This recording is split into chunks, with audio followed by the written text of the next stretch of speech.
microphone coming your way. Thank you. Claire Tomkins of the Carbon War Room.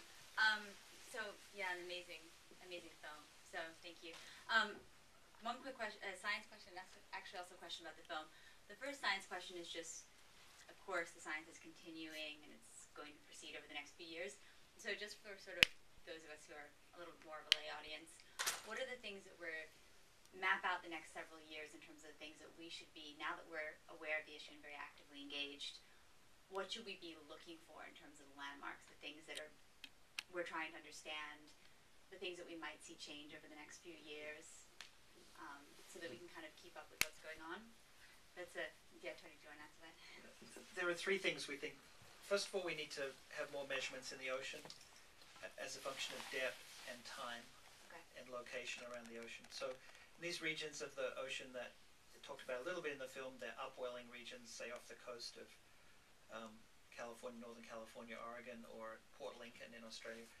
We need to be able to resolve how these perhaps short periods of highly acidic water, corrosive water, it comes and goes.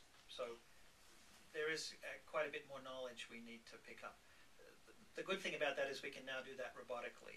Our friend Dick Feely, really pioneered these measurements by taking a NOAA ship and spending a lot of taxpayers' money. But we hope very soon we'll be able to do that with robots. The second thing is we want to grow more organisms on land in high CO2 conditions, the way that Vicki does.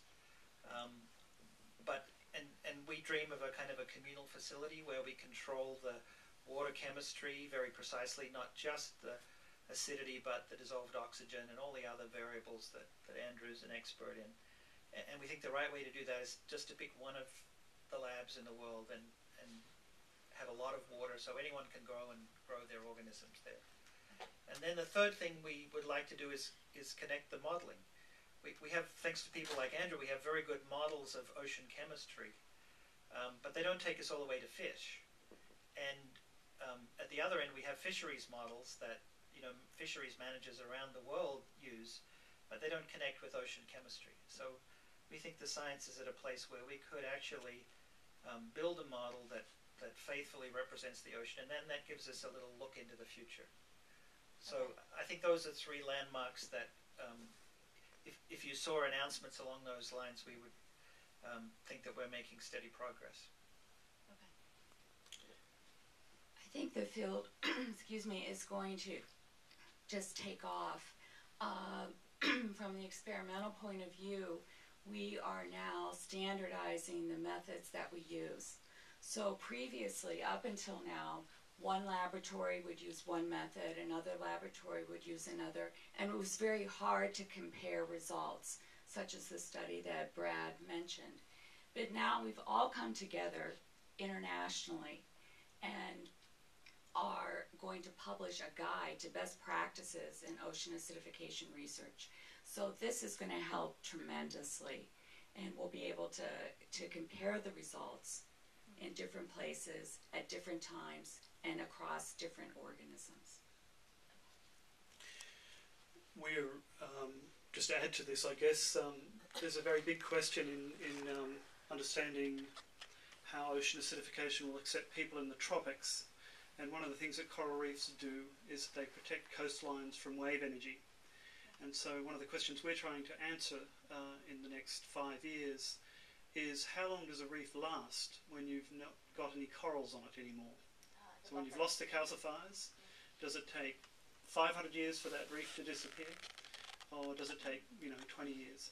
That turns out to be a really important planning question, because if we lose, for example, barrier reefs around island societies or even along the coast of Queensland, you suddenly change the whole wave dynamics. You expose human infrastructure, communities and so on to wave pressure which they're not designed for, and you have some major issues. And so that's one of the questions we're interested in. I think one of the areas of research that hasn't been mentioned today really comes back to this question. We suspect things are happening. There are things like the barrier reef work where you can see changes that could be attributable to ocean acidification. And we know when we grow things in the laboratory at higher CO2 levels that they have real difficulties. You'd like to know if there really was a slightly safe upper limit above 350, because we're not going to see 350 for another 200 years.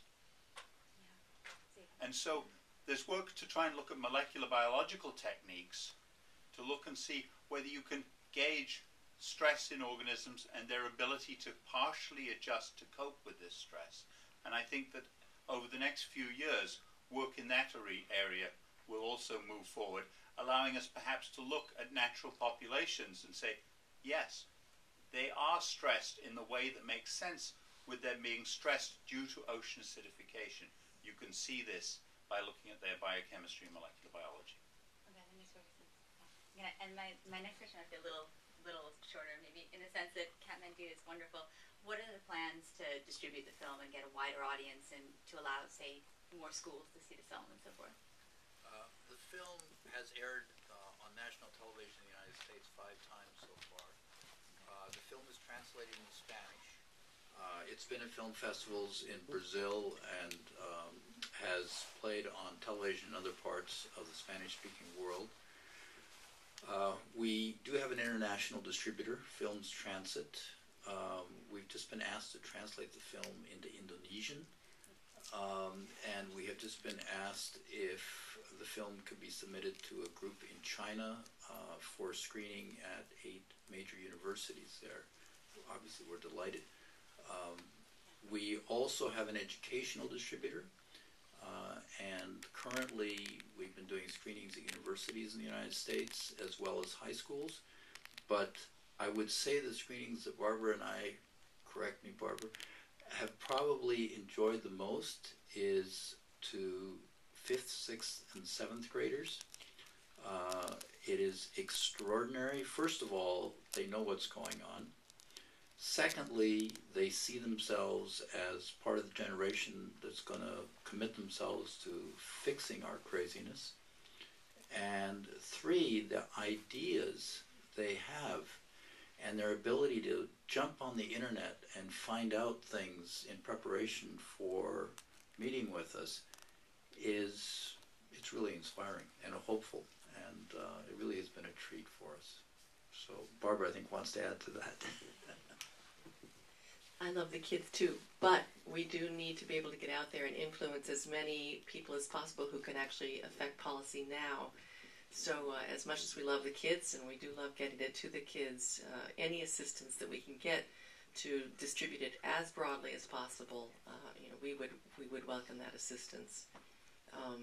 We're doing well, but we're not doing well enough.